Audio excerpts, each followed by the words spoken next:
Hello everyone, welcome to the first Math Club talk of this year. Today's talk is by Rahul Kumar, who is a pre-math second year student. Rahul is interested in probability and he'll be talking about Markov chains today. Yeah, so before we all start, just to have a common ground, I would just define some elementary terms. We have all seen this in high school probably. Let me, anyway. So, by assigning sample space, and yeah, and the disturbance union of AI is probability behind the summation of AI. So let's see. Yeah, one more elementary slide only like between 0 and 1. And if x is a discrete random variable, we define expectation of x to be what do we define? X belongs to s. X probability of x. So these are elementary variables.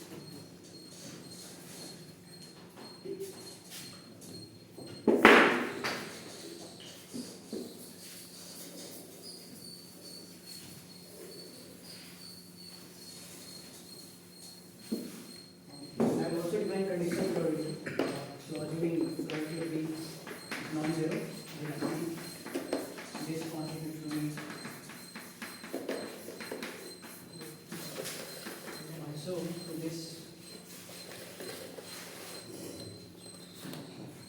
Yeah. So if x and y, let's say they are,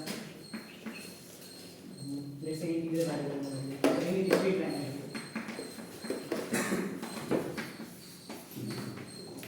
Then add this.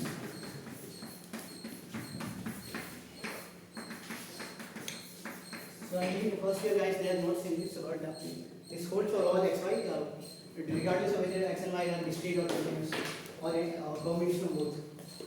So to prove this, it's an elementary proof. So we write this quantity on the left hand side, which is y.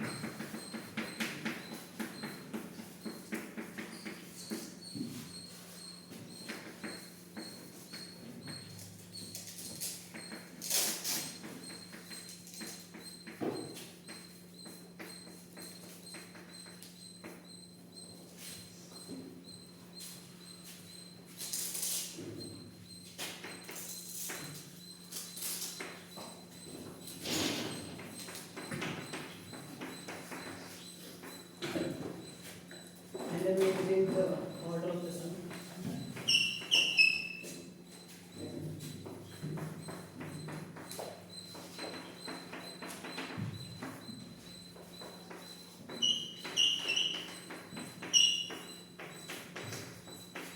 This is an elementary proof, so I won't spend much time on this.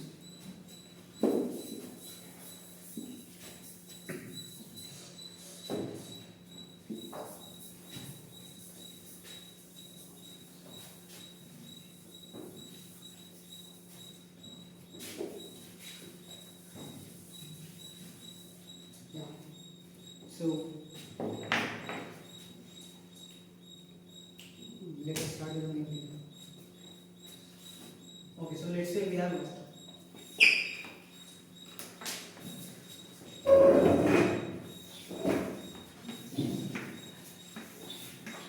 let's say these are four states. These could be anything. In case of random walk, they are integers where you move.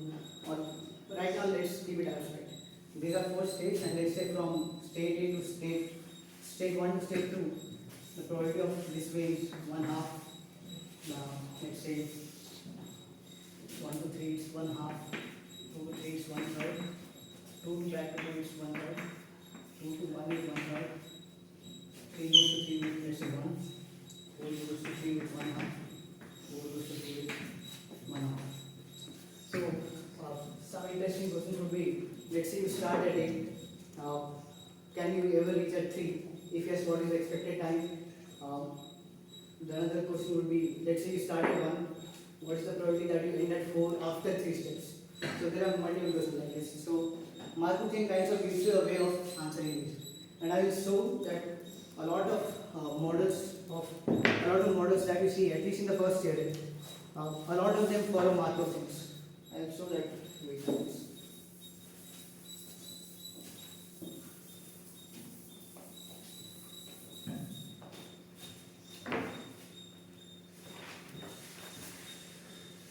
And one more thing, I'll be leaving some gaps in between, some proofs. I'll be leaving some proofs and gaps in between just so that you can go back to your room and look at those things. Very small elementary proofs I'll be leaving as exercises. So let us start with a sequence of random variables. X0, x1 to xn. Okay. And these are random variables. Let me define what the mark series. And let's be the state space, just like we had 1, 2, 3, 4. Here S contains 1, 2, 3, 4. In general, S contains whatever state it is possible to go. So probably x equal to S given x and 1.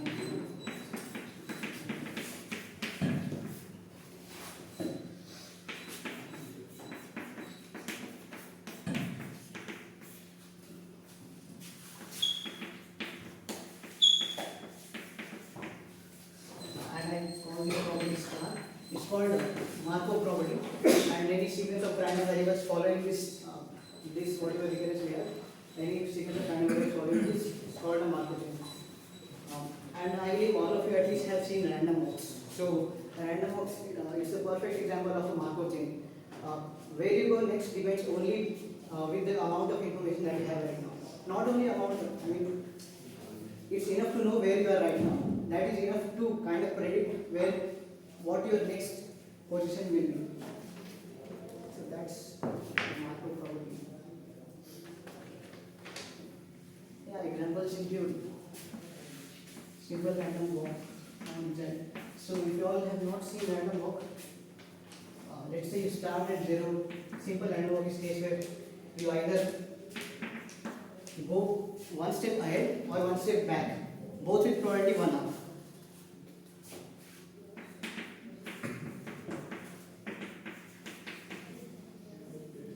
And then we can ask interesting problems. So what is the probability that we ever return to from where we started, or what is the probability that we reach 3, or a lot of problems like that. So this is a simple random walk.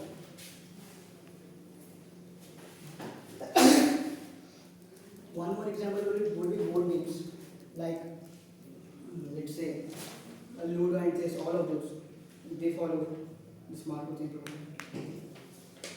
And some models of weather prediction, let's say whether tomorrow, if it rains tomorrow. Not all weather models use this Markov chain, but a lot of weather models depend on this, because weather tomorrow kind of depends on today. If it rains today, it has some relation. So that is also an example of Markov chain.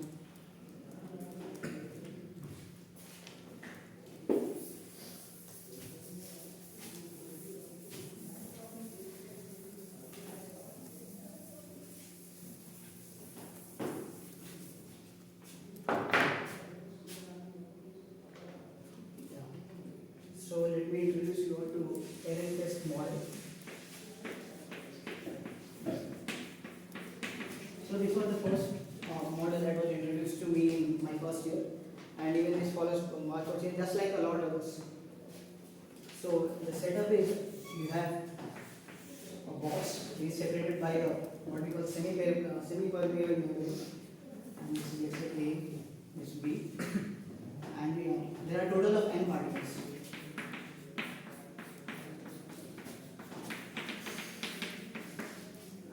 In total, in A plus in B, there are total of n particles and is fixed. And there are some in this, some in this, not necessarily half to be there. So at each point of time, at each passing second, what we do is we pick up a particle at random and transfer it to the other box. So let x I is the number of particles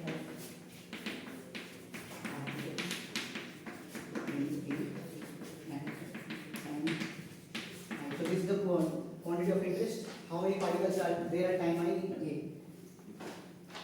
And we can quickly verify that this is indeed a random variable. There is something, wait, yeah, let me just write this. So we ask this question, what is the probability that at time n, A contains j elements? We want to find this out. So anyone want to do it right? How do you approach this? So the best way is conditioning on the previous. So we write just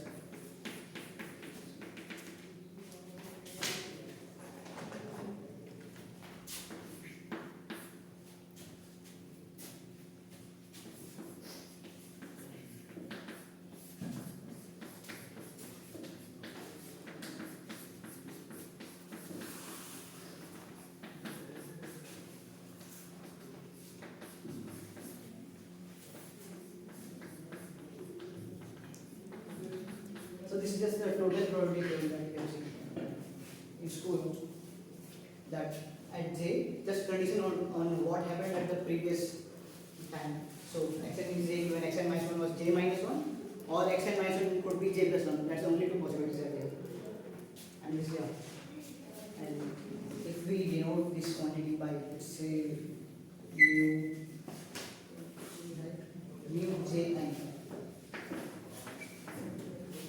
then this condition gives us mu 1 minus 1 j minus 1 times n minus j minus 1 over n plus mu n plus 1 minus 1 j plus 1 over n. So we have got the recurrence in two variables. And yeah, this is very important because it helps you predict if there will ever be a stationary kind of stationary distribution. I have not defined stationary distribution, but I will take on. So I leave it as an exercise. You can try to guess what is the solution to this would be. And if I give you the fact that mu and j indeed converges to mu of j, and it has a reason why it does converge. It has something to do with a stationary distribution. I'll come to that towards the end of the talk. But yeah, this does occur. And if I tell you this does occur, use this to prove mu j equal to mu naught and j and choose it. And you could prove this right now. So this is an example of Markov chain.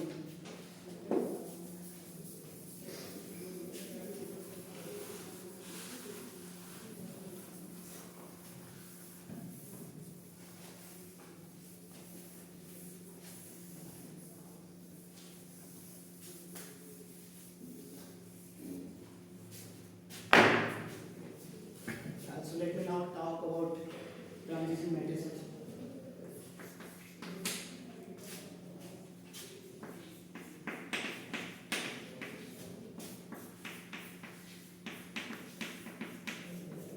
So given a chain, you could make up a matrix which encodes all the information about the chain.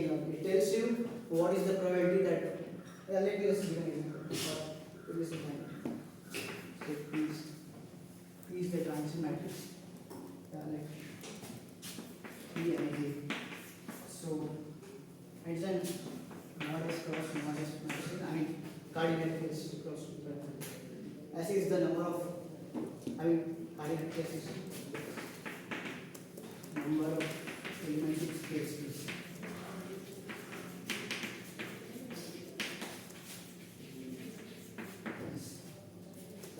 And how do we what I comma j element when it's an application?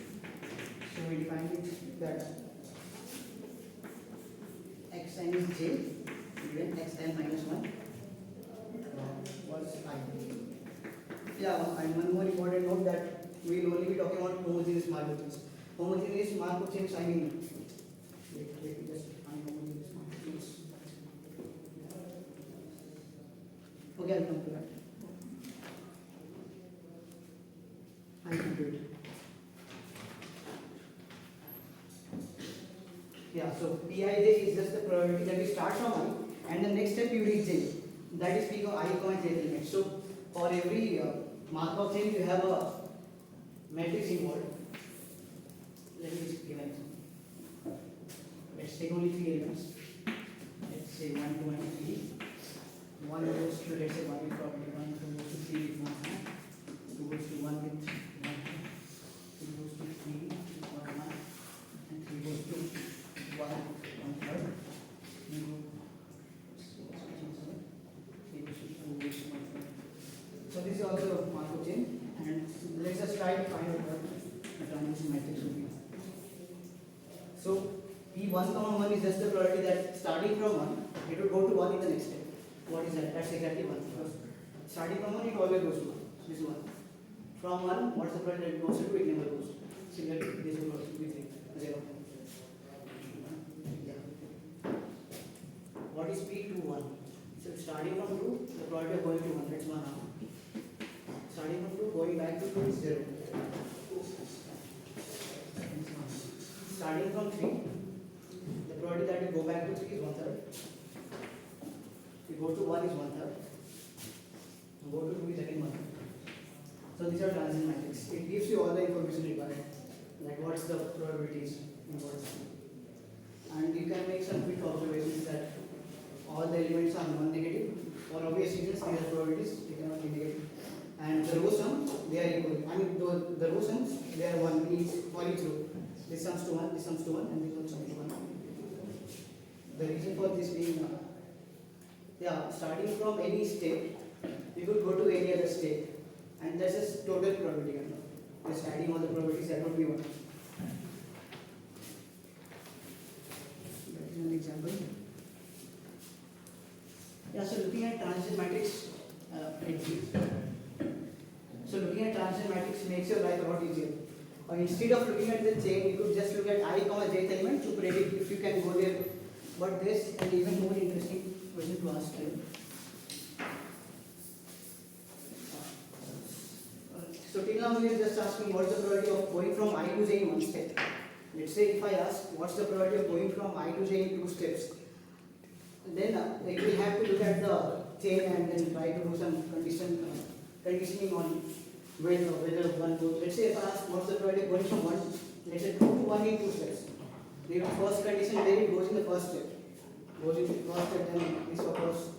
Goes in first step, and something else occurs. And you will get a total probability statement, kind of recursion curve.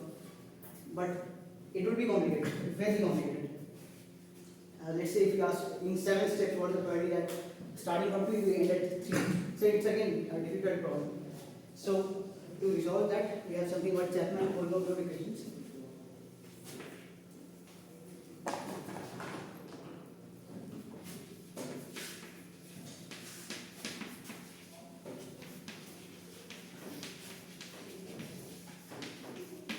So you basically statement the statement being, okay, first let me define something. Pij and is just probability of x n equal to j when x not equal to n. So Pij of n is the probability that starting from I you end up by j in exactly n steps. This is what Pij of n is, and Kolmogorov will tell you that Pij n plus n element is somewhat k, j and Pij n. Yeah. So this is what Kolmogorov tells you. And once you prove this, it's just matrix multiplication to show that P m plus n is Pm times Pm. What I mean is that by that is P, okay, what is Pi? P sub I is the I step of transition matrix.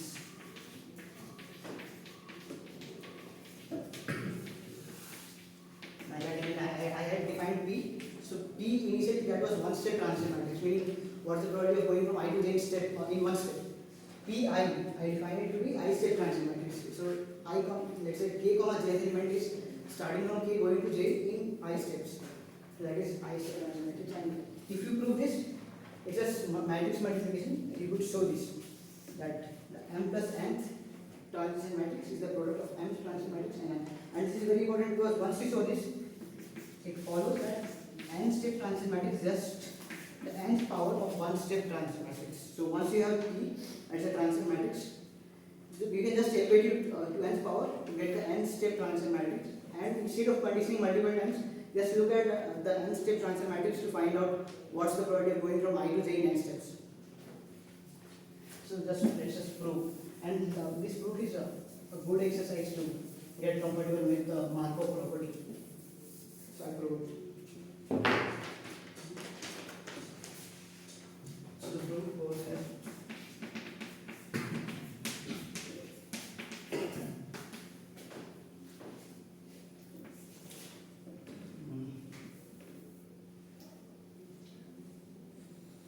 so we write this as probability of x n plus n j given x naught is n. So this is finite. So it's just by definition. So here I use a trick. I sum over k and say that is equal to x n plus n equal to j given x n was it's x n is not you should sum over by yeah, yes, given x and equal to k given x. So I could write this. It's just the same thing, but I add x equal to k and sum it. By summing it, I will get again that probability one. Yeah. So one statement, if you know this, A intersection B given C, you could write this as P of A intersection B intersection C was P of C, which you could write as probability A given B intersection C times probability of B intersection C.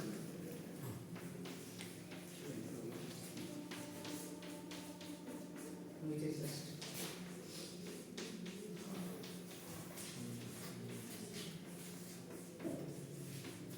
this is replacing probability, and so to simplify this, what I will do is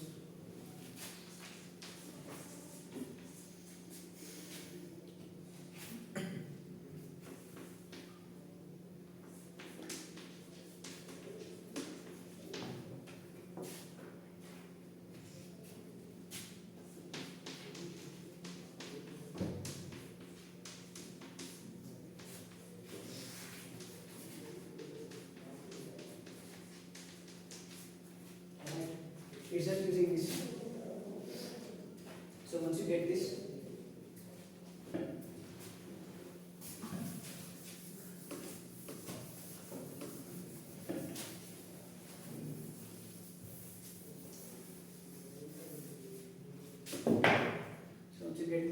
you just write that as j and plus n is nothing but sum over k by k of n take it to why I would write this, because this probability is nothing but, so I should write something else to justify that.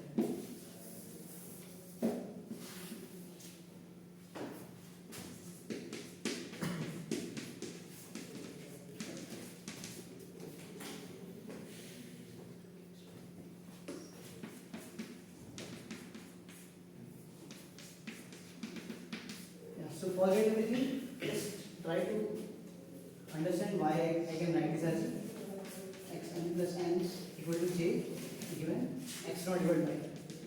So can you justify this by from this side to this?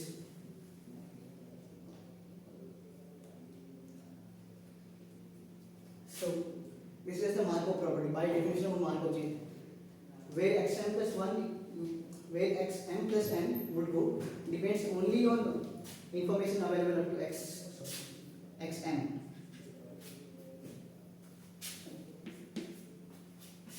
It doesn't matter where x naught was. That's the Markov property. That was just the definition of Markov property. So this is this by the definition of Markov property. So once you have this, your Eij of n plus n Just decompose it to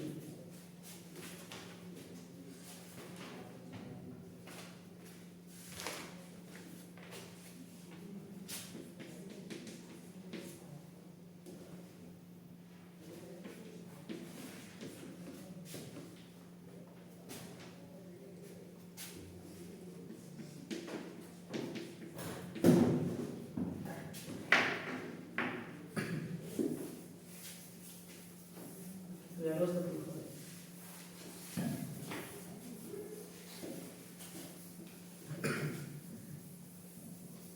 And once you have proved this, it follows from matrix multiplication that Pm plus n is P and Pn. Yeah, because we are just writing I comma j element of n plus n. Just see it, it's matrix. So set m as 0 or do whatever and you will get Pn as P power. So once you have these things, let me introduce some. Have you guys seen generating functions in any course? G1. So generating function exists for in general for any sequences, but we are it's richer when we talk about probability. So that's what probability generating functions. So we find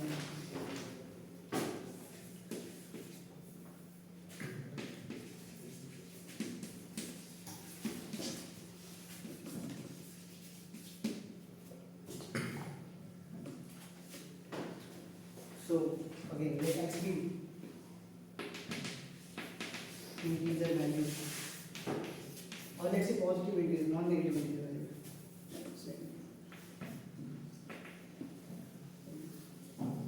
Greater than or equal to 0 value integer random value. And then what we define is a generating function for x of p by sum of ph or k equal to 0 to infinity. And infinite sum now may not be infinite in all cases, most of the time, not most, but a lot of the time it's just fine because the probability of getting larger numbers. In case of, for example, Bernoulli, pk is the probability that x equal to 3.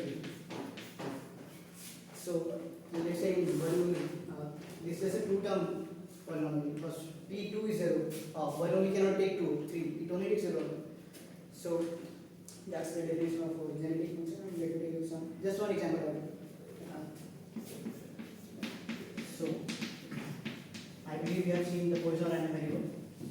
It has a parameter lambda. If you have not seen it, it doesn't matter. Just know that it has a PMF. Power minus lambda or x factor of lambda.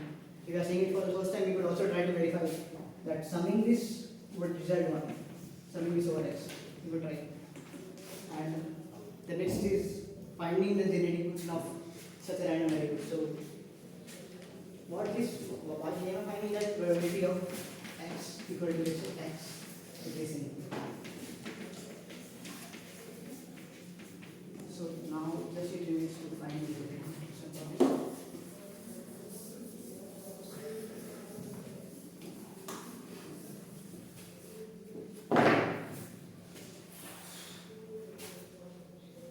Yeah, just sum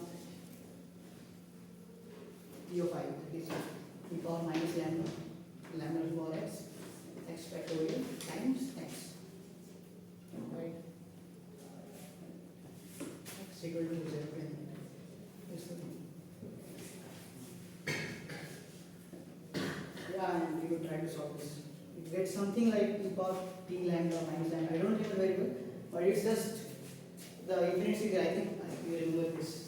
E power x is 1 plus x square over 2 factorial, something like this, and use that to find the genetic function. You get something in terms of something on the line e power lambda t minus lambda something. I won't calculate it. You can do it.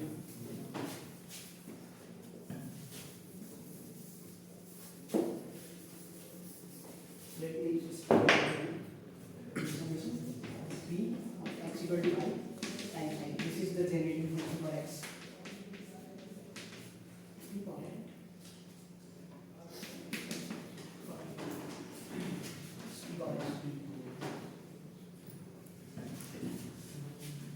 products. And one interesting going to note is what f(x) of 0 would be. That's just probability that x is 0. Because if you look at this, it's just b naught plus p1t plus p2t square. It's kind of polynomial. So fx at 0 will be probability x is 0 for all x. One more that what fx at 1 will be. So you are just summing over what x could be. Just take the probability of x equal to 1. T raised to the power of I. So t is 1. So it is summing what x could be from 0 to infinite. That is obviously 1. You are writing one probability. So fx at 0 is probability is 0, fx at 1 is 1. And one more that the derivative of f at 1. You could see, just differentiate it and get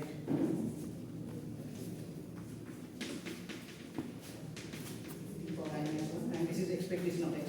By definition, I defined it at the beginning of the problem.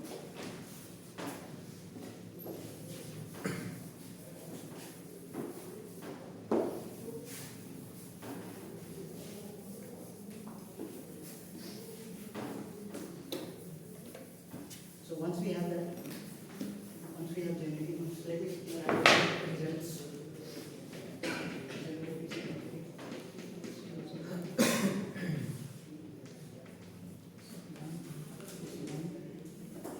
P of x is just x plus at 1.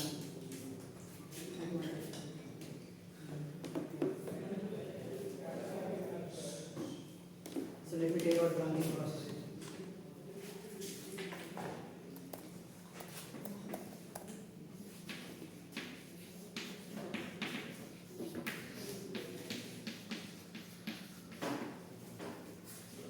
So the setup is you define a sequence of random variables z0, z1, and so on.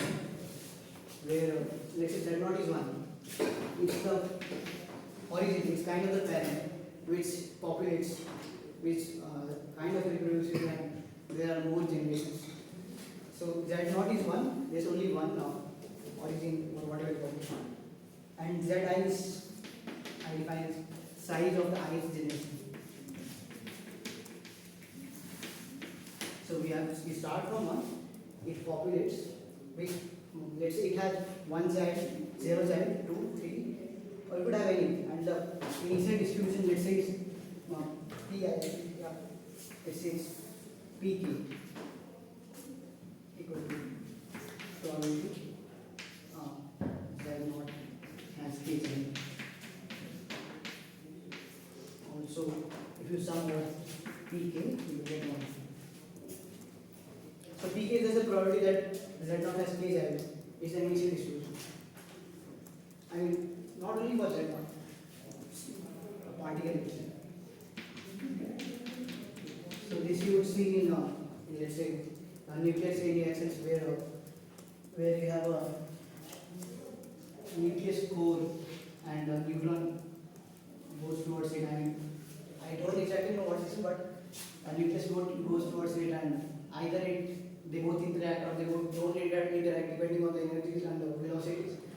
So it happens for multiple times, and if it hits the nucleus core, then it divides, and further the nucleus that comes out, it goes and hits the other nucleus cores, and this continues.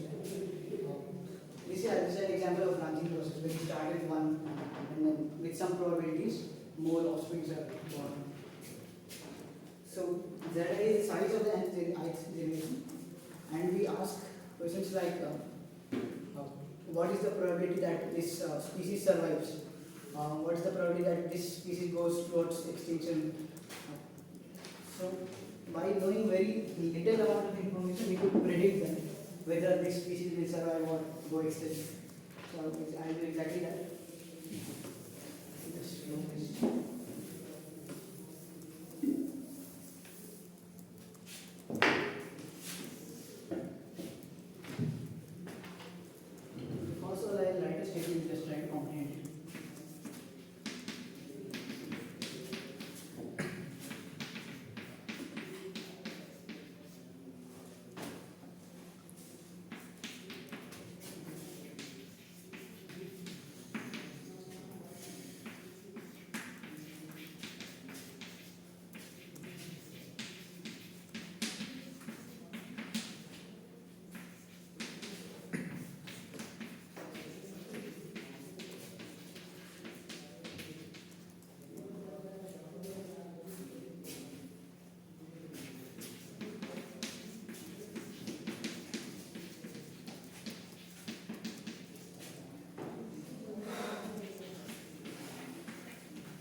Let's have a look at it.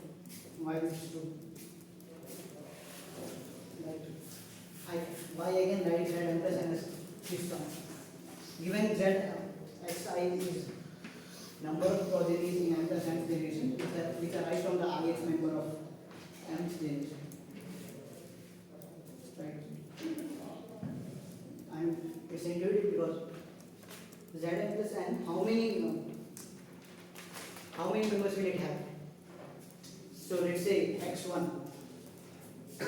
is the number of progenies in the n plus nth generation, which the first member of the nth generation had.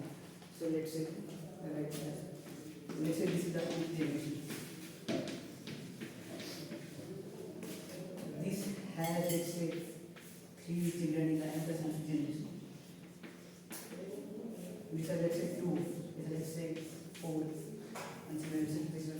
So how many are there in the n plus nth generation? Each of them has a unique parent in the nth generation, right?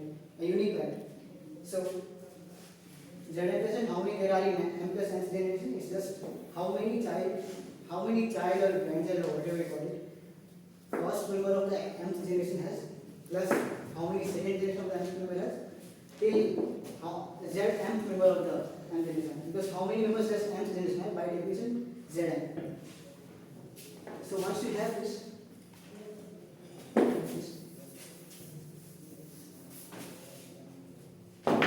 let's write down the result. The result is that the generating function of Zn is just f of t n times, where f is generating function of whatever that pk was. So I'll prove this. So why this is important is once you have this, we could easily state a theorem that the result is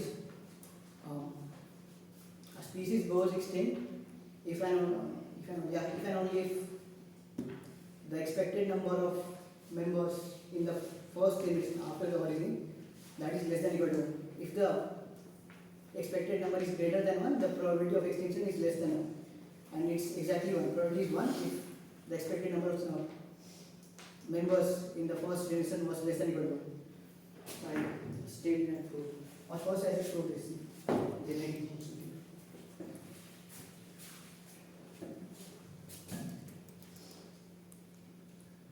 Yeah, one more note. I didn't tell you exactly talking about. What was the generating function of x? It was probability of x equal to 5, t to the power 5. Note that you could also write this as expected value of t to the power of t to the power of, let's say, x.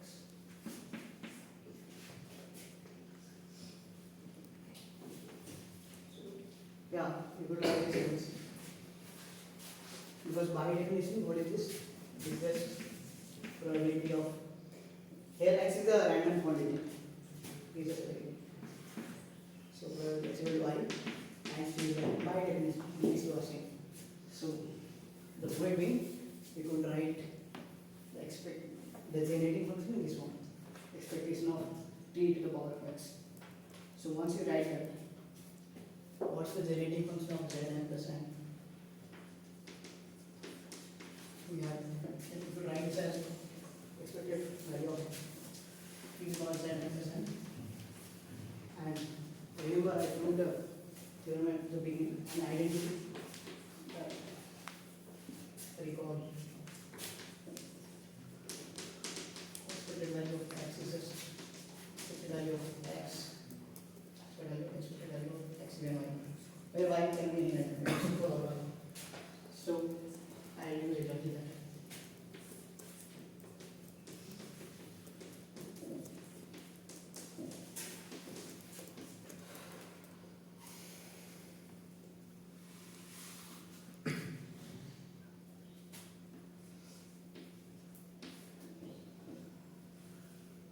I write this on Z, condition on Z.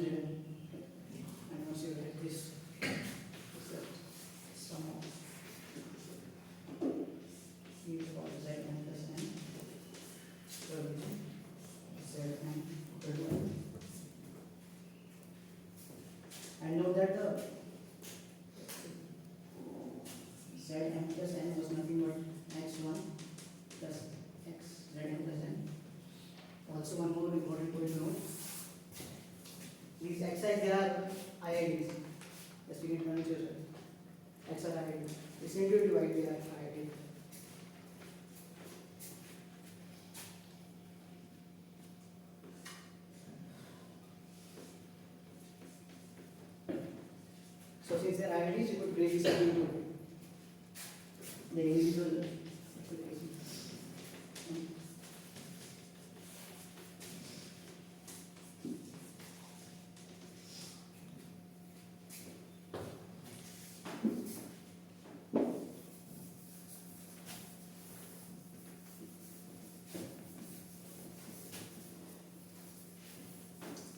So once you do that, you will be able to write this as power P, power N, probability of that,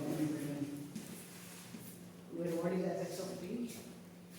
Fx of P at these quantities, they are the same. Because xi they are IDs and hence they are the same distribution and hence they will have the same generating numbers. So, yeah. So that is just fx P power N and times the probability. Now note that this looks very similar to this thing. Probability of something equal to 20 times a variable to the power. So if you are able to see this, then this is just f of Zn from Zn actually. Zn.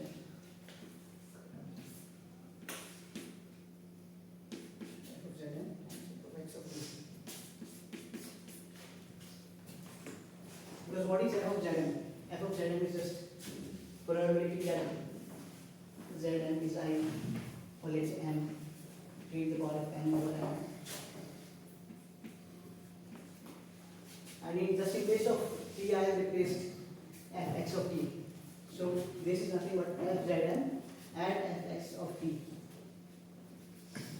So where fx is right, fx is the unity function of those z's. I mean those xi.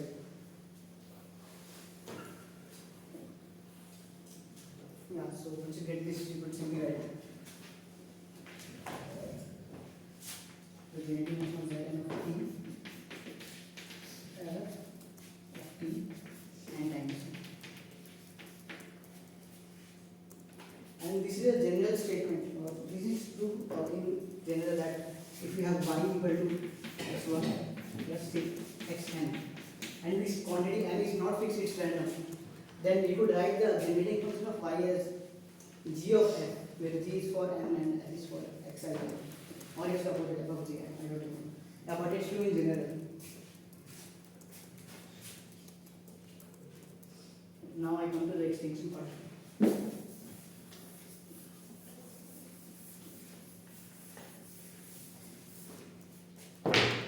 I defined my quantity Pn, the probability that the species was extinct in the nth generation or before that.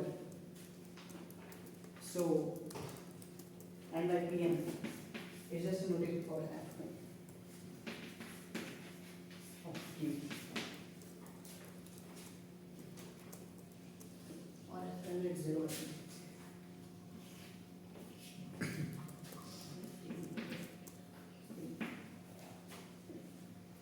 So what is E1? E1 is the probability that Z1 was that the origin did not have any side. And that distribution if I need to pk, so this is just p, like the first origin, it does not have any side.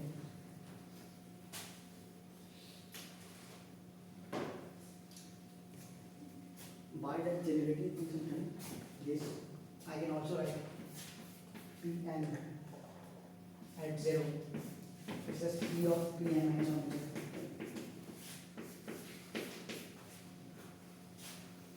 Note that this is En.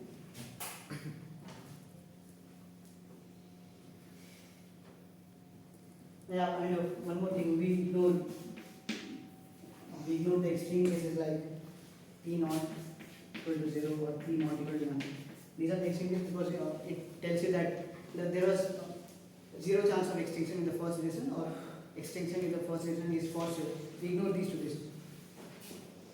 Where they are treated. And one more point, that P is monotone in 0 to 1.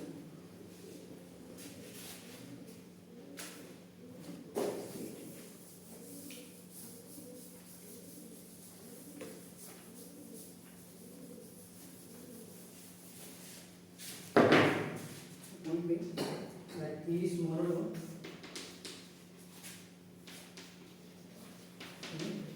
0 to 1.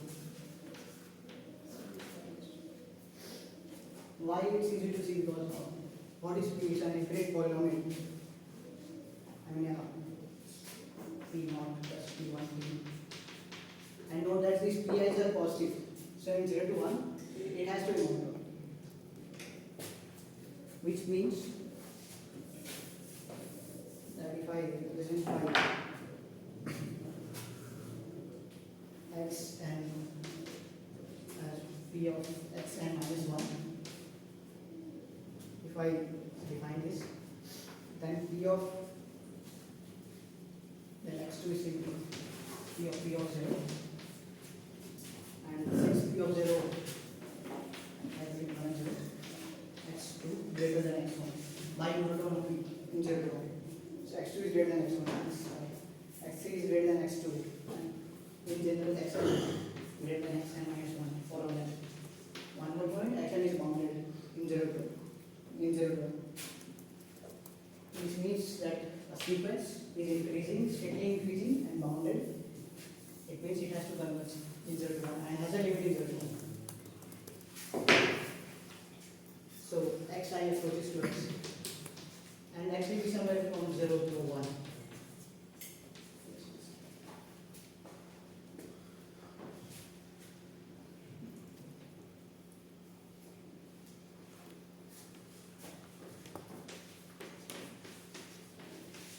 Now that also like this.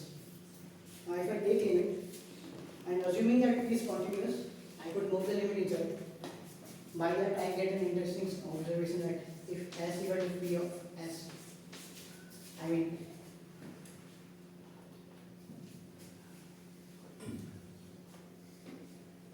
the extinction probability, that is Sn, that's just a solution to S equal to Ps. Which solution that we don't know, but there could be multiple solutions. So we look at the graph.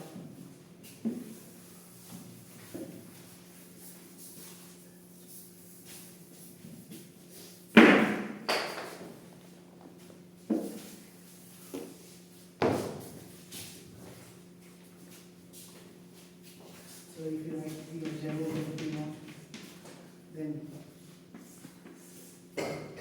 one more observation that P of Z is one of this convex side.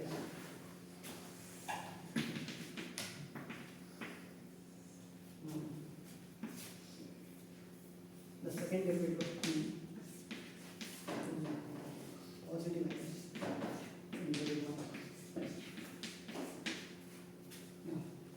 is in limits. That's why it will be.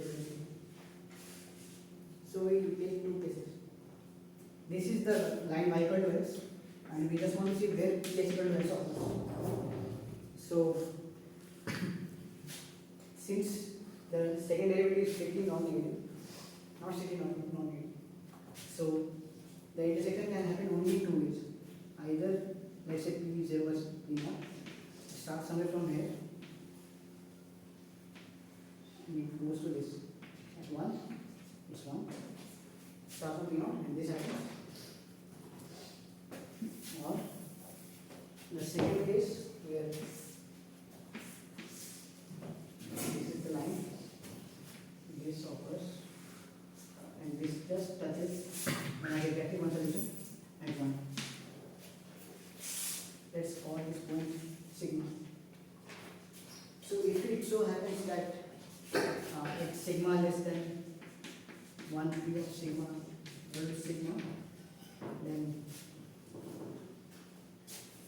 x n equal to p of x n minus 1 less than p of sigma equal to sigma, which means that x n is bounded above by sigma, and x n is increasing, so x n converges to sigma. And in this case, note that p of s, the graph, is always above s. So p of s greater than equal to s, we could write as p of 1 s p of s is equal to 1 minus s over s in the result. And as s increases to 1, we could just divide and set that p dash at 1 will be treated as n. Now note that we have proved that fx dash at 1 is just the expected value of x.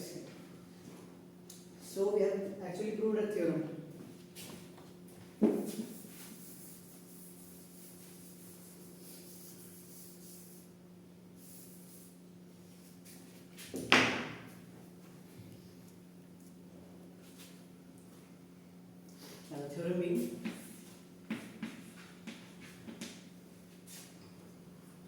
if expected value of z1 is less than equal to 1, then e would be 1. And expected value of z1 greater than 1, then e would be less than strictly less than 1. The exception being the non-random case where in the first derivation itself the species dies out. That was a trivial case we ignored earlier. So it means that in the first derivation the expected case less than equal to 1 extinction occurs with probability 1. So almost surely the species would go extinct. That's the thing.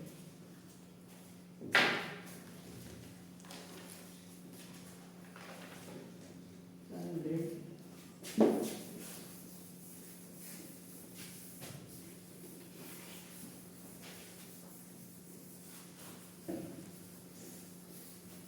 One example. So this is the simplest form of the mode. It's called Gambles rule.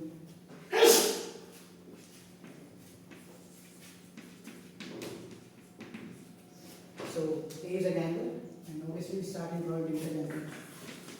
He is a gamble, and he starts let's say with capital Z. And we ask what's the probability that he plays a game. And this this P probability that he wins exactly 1 only, and it's 1 minus P probability that he loses minus 1. I mean he loses 1. And he has started with Z. So we ask the question what's the probability that he will go backward. So he will end with 0 before he wins A, let's say. So we find like QZ probability that A reaches 0 before A. A is very important to say, greater than before. So again, how do you go to this? How do you approach this?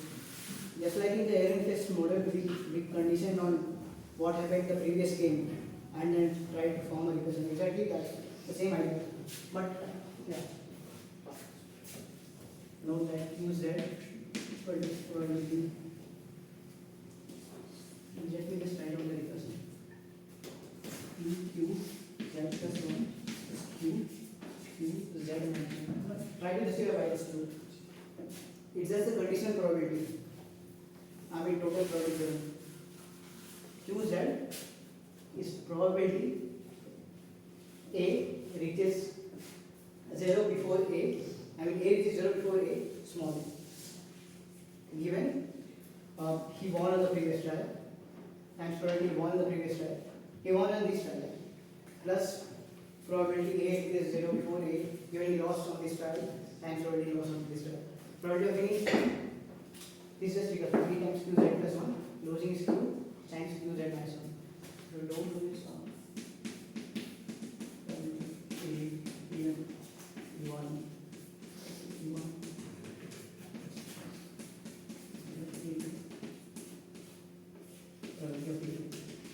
Where E1 you need to put these your states and this is true, but not it's not true for extreme cases like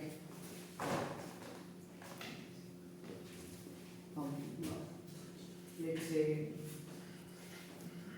what will be Q0? It will be 1.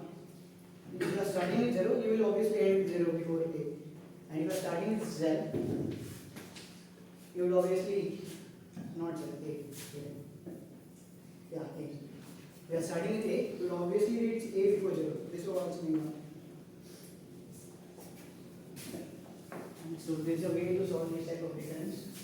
You can try to guess a solution.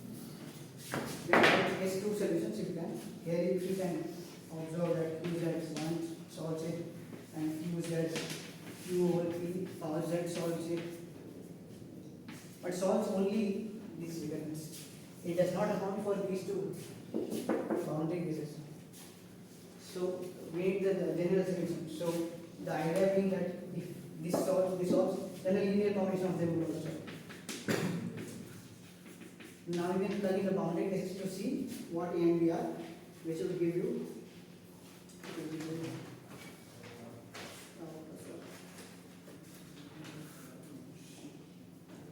gives Qz Q over P power P minus Q over P power Z Q over P power A minus 1 if Q not P.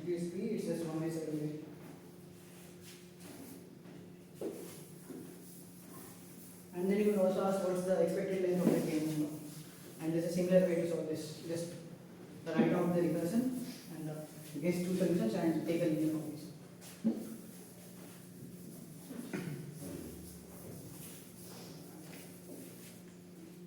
I mean, there are better ways to solve these equations. I don't know.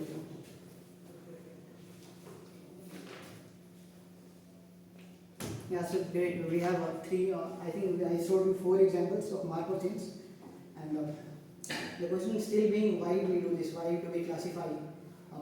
We take up so many random questions and say this is Markov chain. What do we get out of this? We said that Ehrenfest model. This is let's say 1, 2 was Ehrenfest model.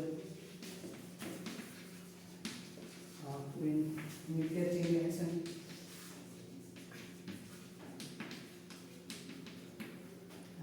What else we have? Branching process.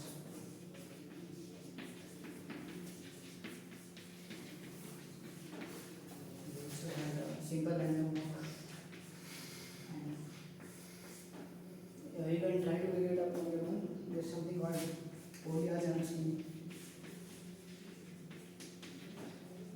And we see that all of these are the not this variation, but these are the things that we learned in first year in probability 1 and probability 2. And I later found out these are all Markov things. But what's the point of classifying them? So if you have you all heard about group theory? Big one students, group theory, you have heard, right?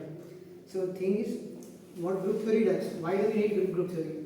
So what we do in algebra, let's say we have a lot of fields like matrix theory and polynomials and group of symmetries.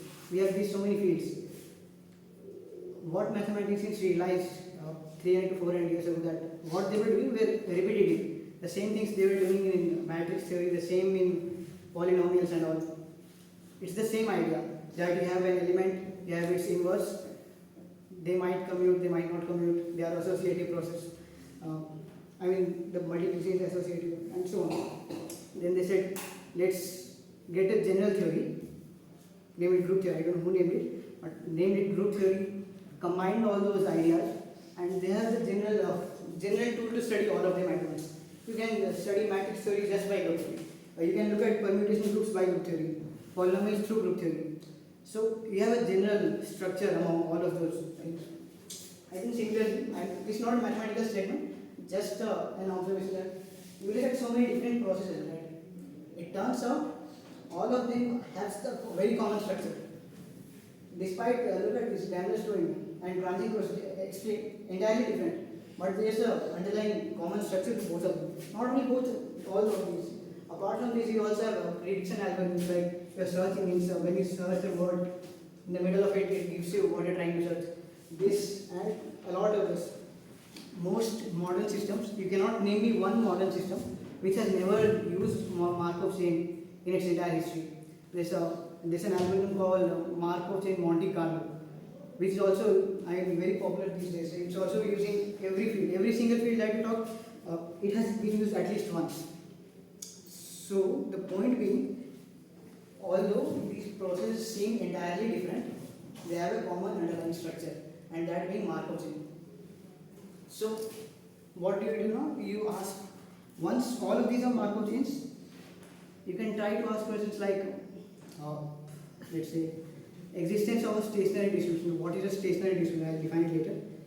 So you can ask if the distributions converge after some time, or I mean, once you have this all this common, you could study the whole theory in general,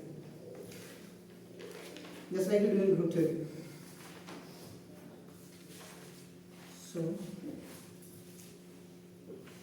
I will quickly define some terms and I will go to how many times you must time here? It's 4 times. 4 times. So 1 hour. So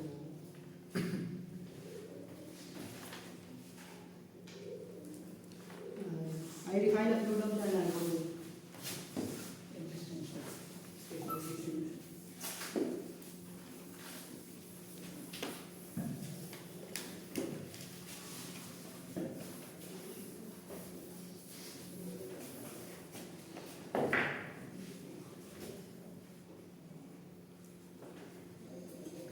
So we come to I J to be minimum of greater than equal to 1, so that's I is J, even next not equal to I. So this is, if you start at I, what is the earliest that you reach J? Starting from I, first reach to J, that is T I. This is not reducing body, but much more reducing is T I. And greater than equal to 1, so that's X. And equal to I, given X not equal to. So you starting from question, when is the earliest that you reach the same question time? That is X or T I. Much more interesting random variable, not random variable, mu I, which is the expected time. So you have Ti, and mu I is just the expected time of life. So it gives you the expected time starting from I, you reach I. What's the expected time? So mu I. Two more terms are there.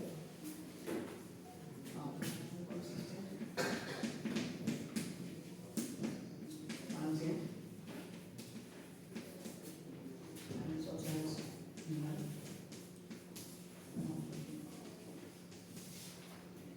So in the state space, you have two types of states.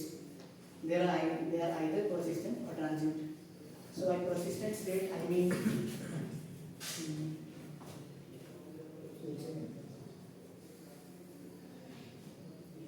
okay, first let's talk about null and constant. So by persistent, I mean starting from I, for sure by probability 1, you will come back to I. That is a persistent thing. And transient is just the opposite of that. There is a non-zero probability that you will never return to I starting from I. So there will be a return to I given X naught equal to I equal to 1 equal to I at n, let's say, and sum is over n, and that is 1. And transient is strictly less than 1. And in persistent also you have two types of persistent states. One is null persistent and the other is non-persistent. It's null if it comes back where you started with probability 1, but the expected time of that happening is infinite. Then we call it null, and if it's finite, then we call it non-null. Now it might seem counterintuitive because if you say that it returns with probability 1, how can the expected time be infinite? But it occurs. I will give you one example that is from simple random walk. Even though it's a persistent thing, and persistent. Even as RW on minus infinity on the entire line.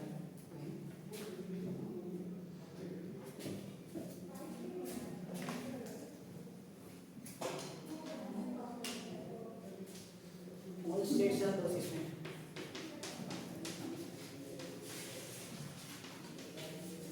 Again, you should look it up on your own. You should look at this entire random walk, which is very specific.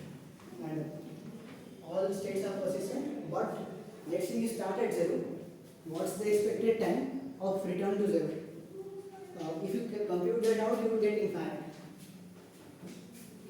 Expected time of return to 0, starting from 0. If you want me to do this, I'll just give you the idea of how to do this. You define a quantity called u2n. Is the probability that x2n is 0, that is at time x2n. At time 2n, you are at 0. Define one more quantity called f2n. Is the probability that x first return to 0. x1 non-zero, x2 non-zero, x2 non-zero, and x2n equals 0. So this is the probability that at first time at 2n you hit 0.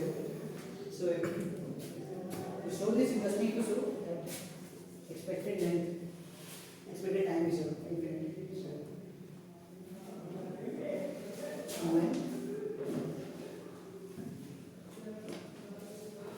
when at 2n, this sum comes out as 0. Just need to show that 2n after this sequence, this sum is divergent. And to show that, you can try to form a relation between f2n and u2n. I leave it as an exercise to show that u2n comes out as 2 and 2 and what we call the left body. And left one comes out as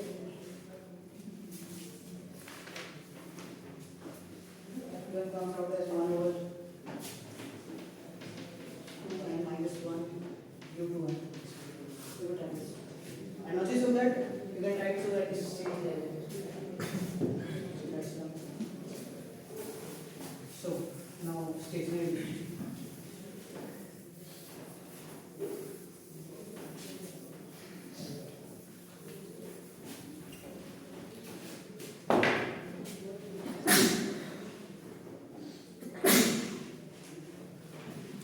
So let's say we have Markov chain at time and let's say time and x and distribution s.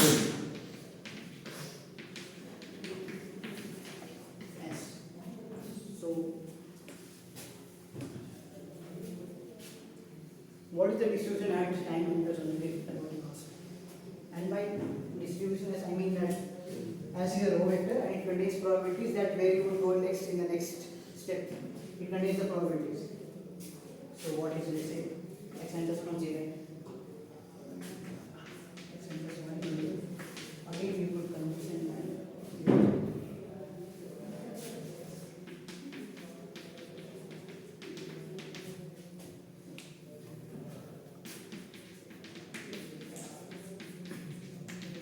when you compute this out here and you will get that distribution at as n plus 1 is SP, where P was the transition matrix.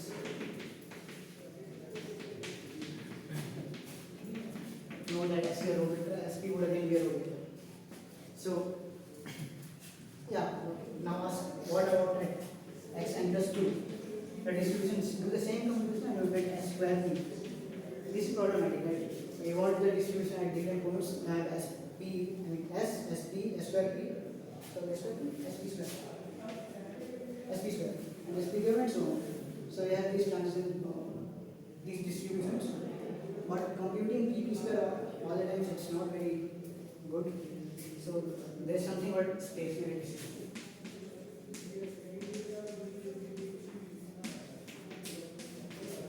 So that is when phi is stationary. This pi times the transition matrix P comes out to be pi. Note that if this happens, then you have the same distribution for all. The distribution converges in some sense. Pi p square out of p. Pi p times pi p is pi again, so pi p is again pi. So in general pi p power n is pi. This is the same thing because here you have sp square, sp cube and so on. Here since pi p is pi, you get the same distribution pi throughout. So the next question will be asked is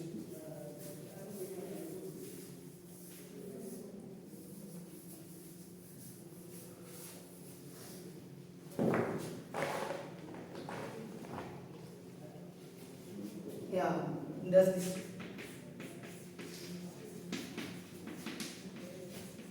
always exist? Fine. A stationary distribution does it always exist for all Markov chains for all instances? The second question that we will be asking is if it is unique.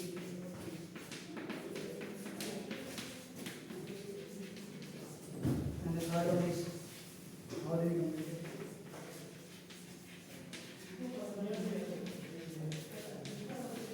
And answer for all this is yes. It all, no, not always, but it exists under very mild conditions.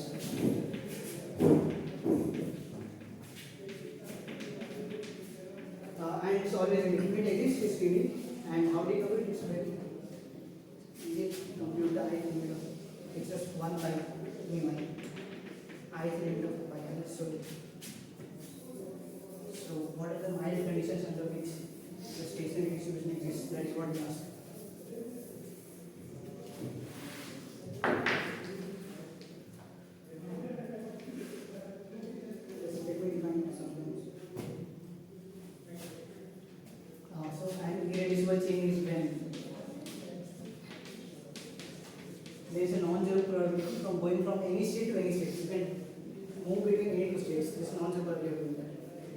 That's an irreducible thing.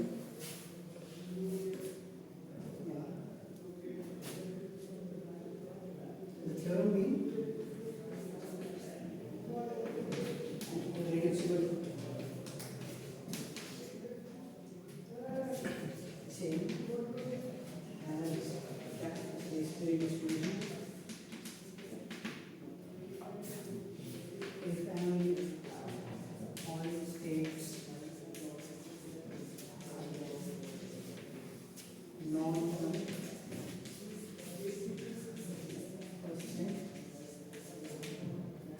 and in that case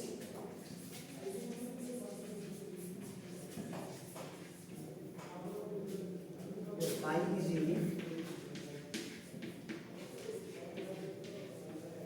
with phi I would be unique in where mu I is was because the expected time starting from I going to I. This is theory.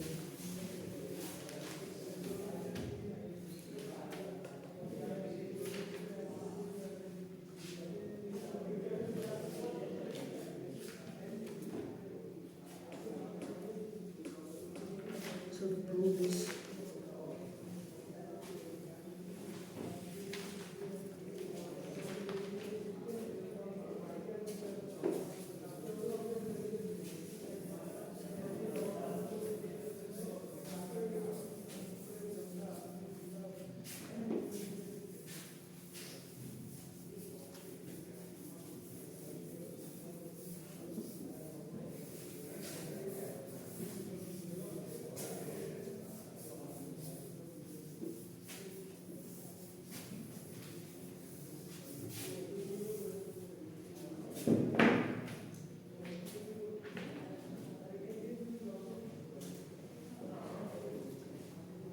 so let me define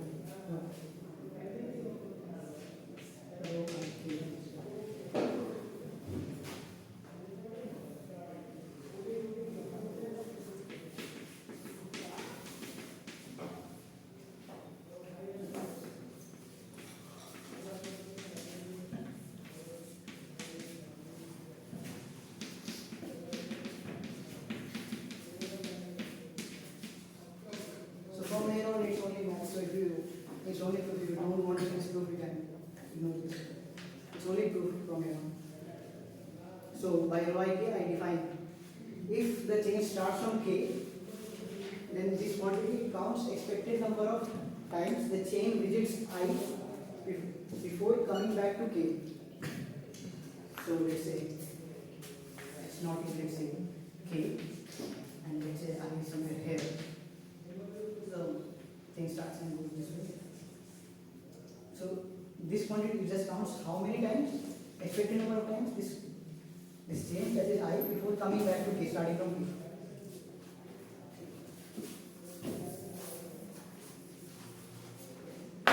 And one more thing, if you don't know that expectation of a random of an indicated random variable I a, it's just the probability of the event occurring.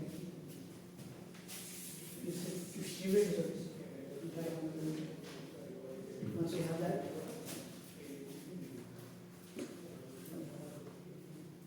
lemma, before we prove the stationary distribution theorem,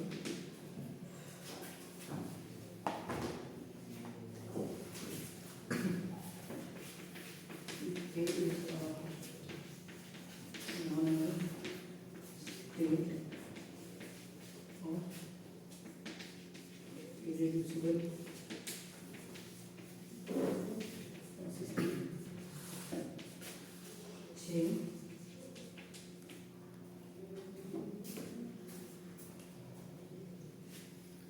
where exists phi stationary distribution with phi I equal to rho I of k over mu of k. So now you will see that phi I depends on the choice of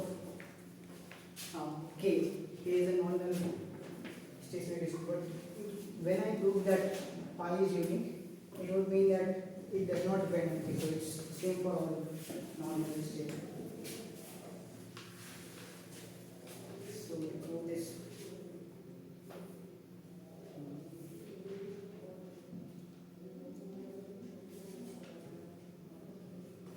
we have rho IK. So rho IK will be the expectation both inside the sum. The expectation is linear.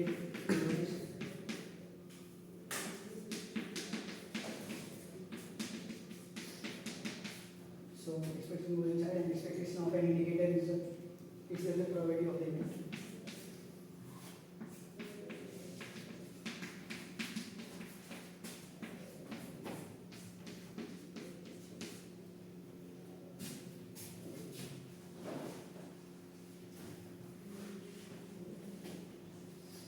So now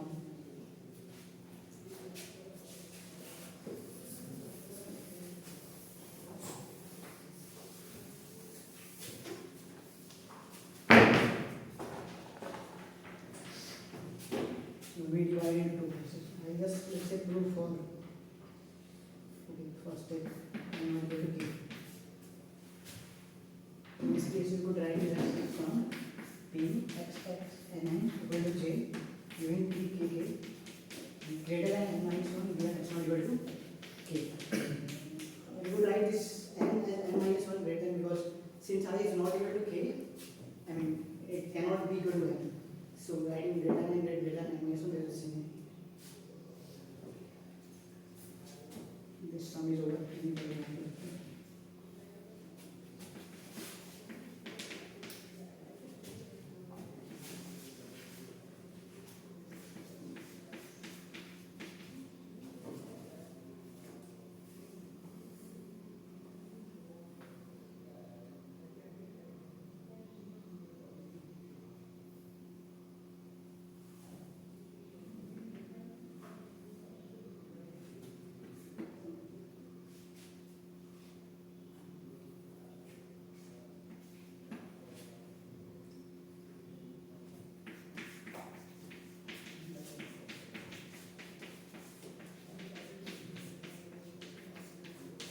So you assume let's say xi minus 1 is L, and if you sum it over all L, you would get this.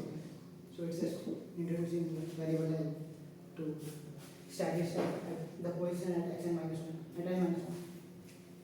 So if you do this, then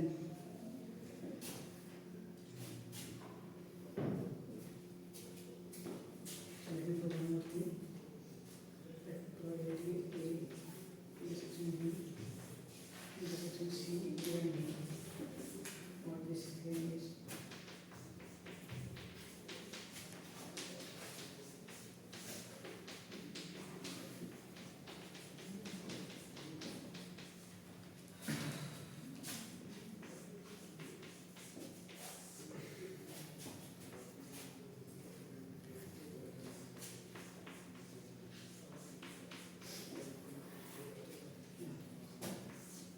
So you write it as intersections and divide probability D, and then you could write this as probability A given B is C intersection D, and that would give you multiple of this, and since there is a probability at the bottom, so once you have that, you could simplify it and write it as, and exchange the sum to somewhere else, somewhere in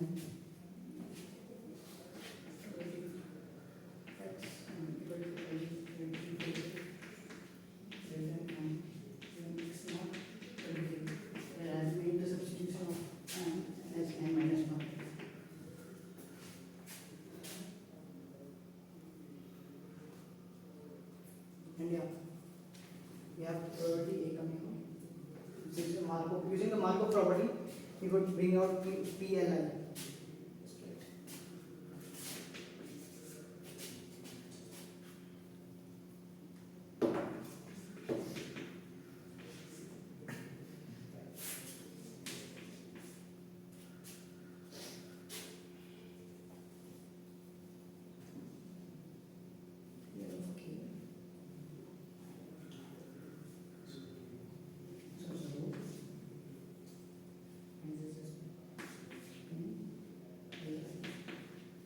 And this again done. So I will get rho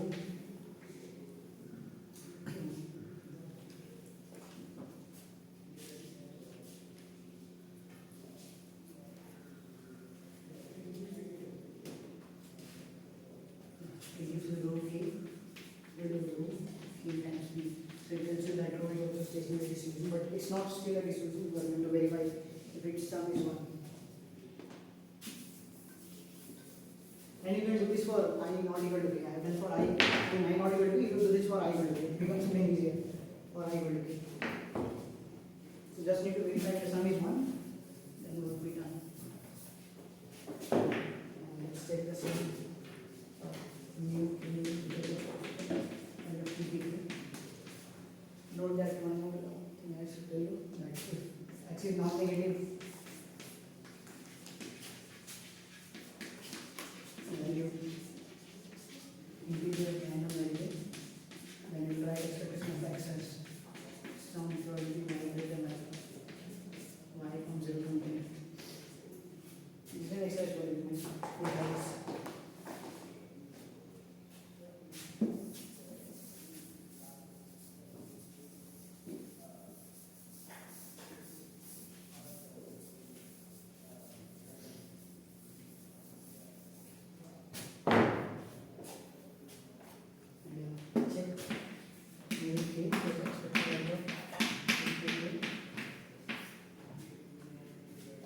Using that, you would write as sum greater than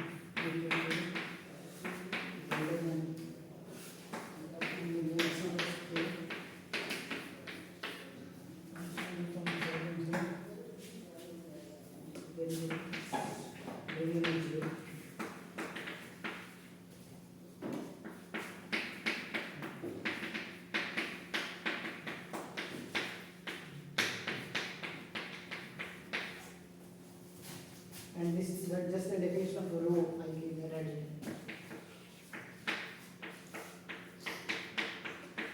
So what we get is sum of the row J is not 1. So we cannot say that the row is a stationary distribution because not given a probability measure. The mesh is not equal to 1. So if you divide this by mu k, it's 1. This is that. And this is 1. It will find quantity pi. Giving row I k.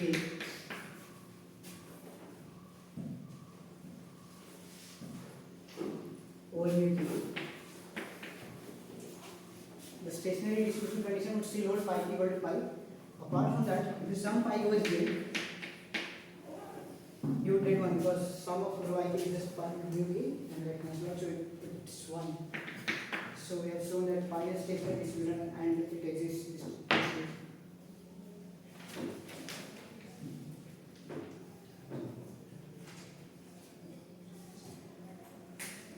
The last part, the converse.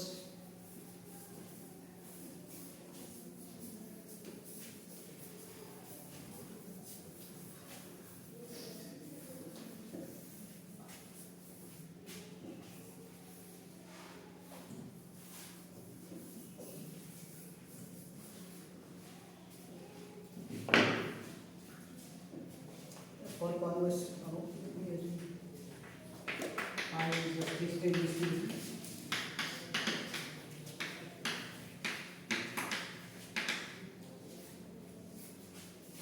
Now, one more exercise. If the state space S is irreducible, then either all states are transient or all are persistent.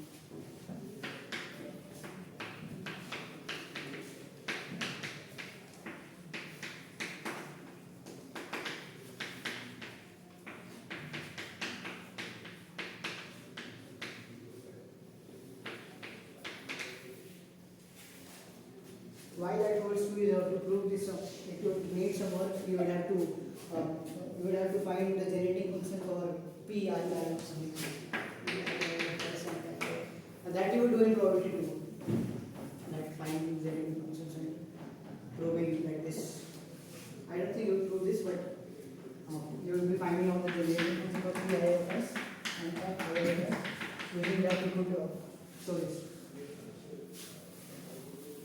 Or you could look at this book on random processes.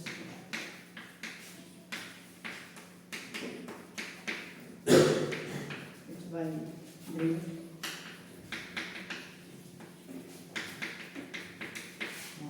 Chapter 6, 5 and 6. 5 and 6 both contain what random motion Markov chains.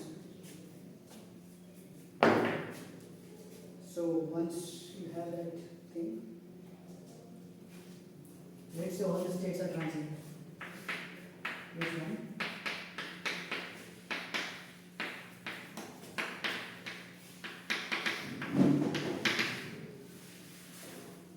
Then you will follow the key value of n goes to 0 as it goes in.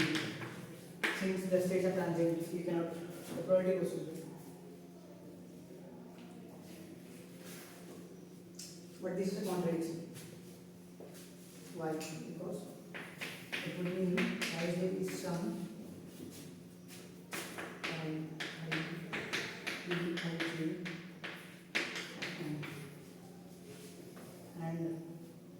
since pi is equals to 0 as n goes to limit, this also goes to 0.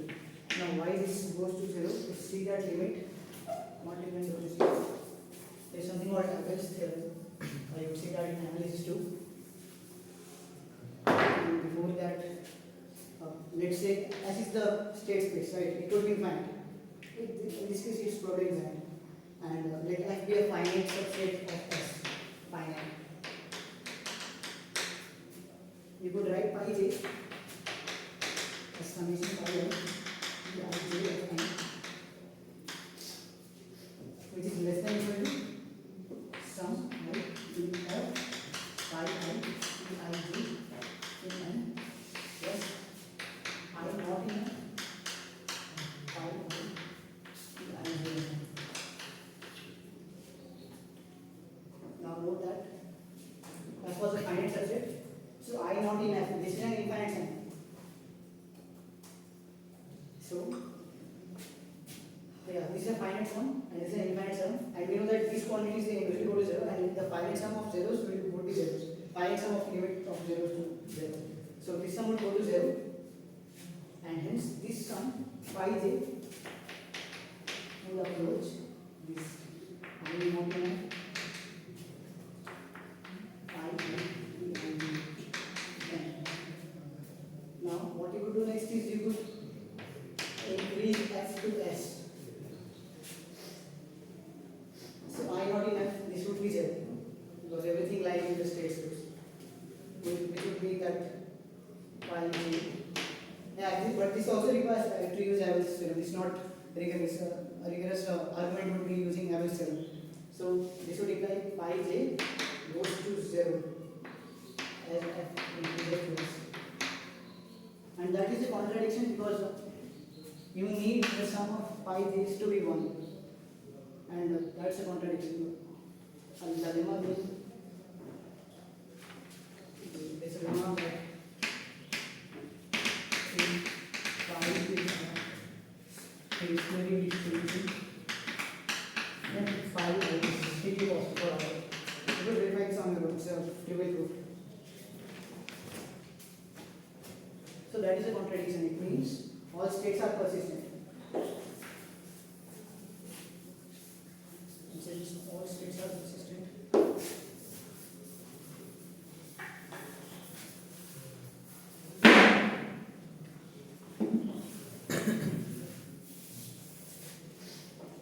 so case 1 gives a contradiction. So we take case 2, all states are persistent.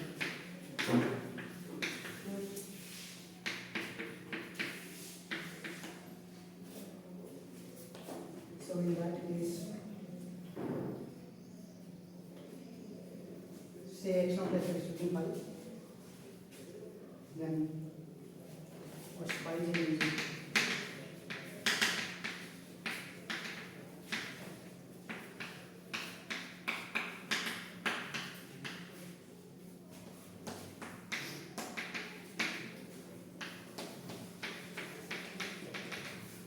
How does this come? Mu j is just the probability of x naught being j, and pi j, I just gave that exercise that x would be probability x greater than y, right? It follows from that. Pi j the probability of t is greater than when x naught is a. So once you have this,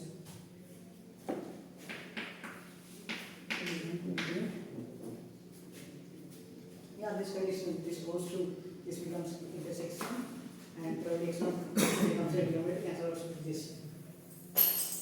So we have this. We have something like this. This becomes probability of t j and x naught j.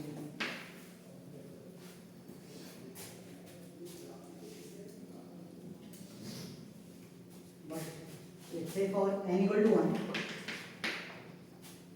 probability of t j is greater than n, x naught equal to j is just probability of x naught being j. Because t j will obviously greater than 1 by difference of t j. Because t j is the time after which the j comes back to j starting from j. So it's greater than 1. And what about for n greater than equal to 2? For n greater than equal to 2, we have probability of t j greater than equal to n, something is j. Note that if you write this as x naught equal to j and x n not equal to j for 1 less than equal to 1 less than equal to n minus 1. Why I would write this is because x naught equal to j is as it is, and t is greater than equal to 1. It means that at least after time n, the chain returns to j starting from j. So that's equal to saying that xn is not j for 1 to n minus 1.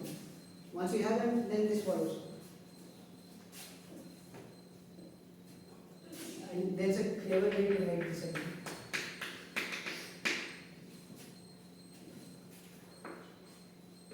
Follow.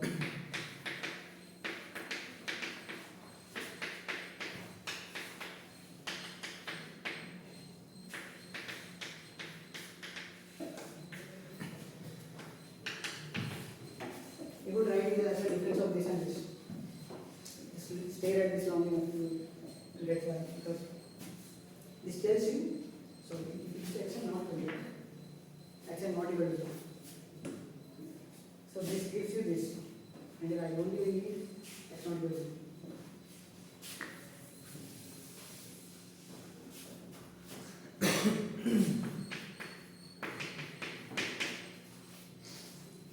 Now this is a recursive property.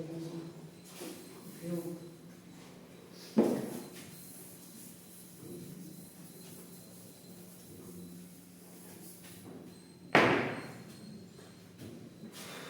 defined by a and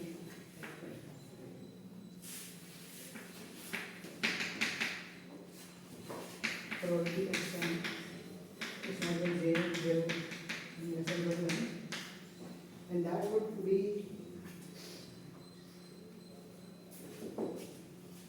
this will just be I j mu j would be 1 times probability is not equal to 0.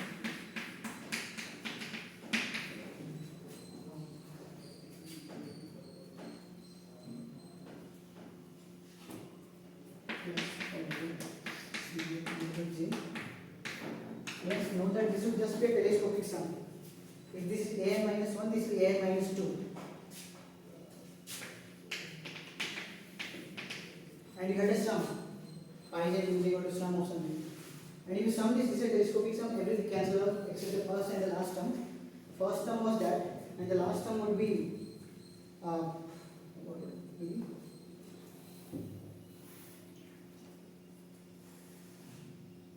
Minus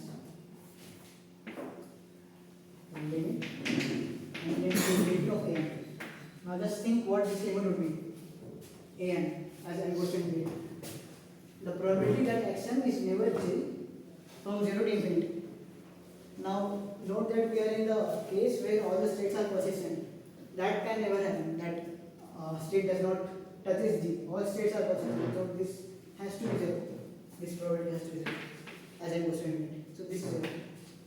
and note that P of x not equal to j and P of x one not is j, simply 1. So what we have found is phi j, mu j equal to 1, which means that phi is unique, independent of the non-null state k that get chosen. So pi, if it exists, if it is unique, and its elements are just given by 1 over mu j. And yeah, mu j is never 0 because of mu j, it was mu j is never infinite because it is non-null state. So mu j cannot be infinite, it's finite, and hence it will calculate pi j.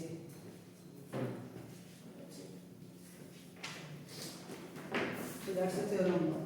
It exists if and only if all the states are non-null persistent.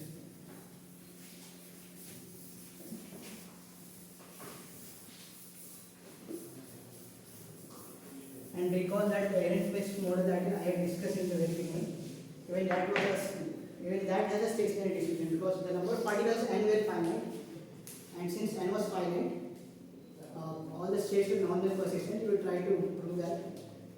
And since all the states are non-null persistent, you would have a stationary distribution. And remember, I told you that mu j n converges to mu n. There is a good reason why. That is the reason because all the states are non-null persistent. Hence, the distribution will converge, and it converges to that quantity.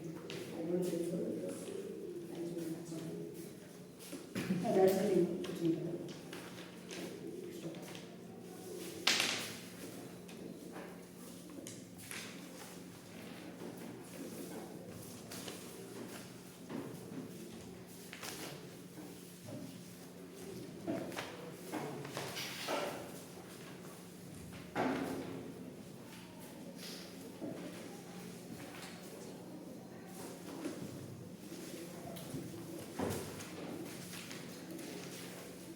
Are there any questions?